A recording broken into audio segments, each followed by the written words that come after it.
মুসলমান ও কাফেরের মাঝে পার্থক্য। পৃথিবী উপায় উপকরণের ক্ষেত্র। যে কোনো মানুষ যে কোনো প্রয়োজনে উপায় উপকরণ অবলম্বন করবে, এটাই স্বাভাবিক।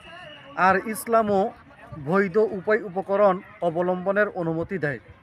তবে একজন মুসলমান ও কাফেরের মাঝে পার্থক্য হলো এই, কোনো কাফের যখন উপায় অবলম্বন করে, কোনো কাফের যখন উপায় উপকরণ অবলম্বন করে, তখন তার উপর সে এতটাই ভরসা করে যে নিশ্চয়ই আমার কাজটা হবে।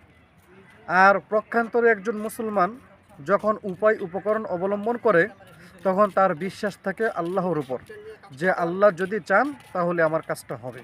তিরমিজি শরীফের হাদিসের মধ্যে আসছে, রাসূলুল্লাহ সাল্লাল্লাহু আলাইহি ওয়াসাল্লাম বলেন, আল্লাহুম্মা হাযাল জুহদা ওয়া আলাইকাত তাকলান, আল্লাহুম্মা হাযাল জুহদা ওয়া আলাইকাত তাকলান।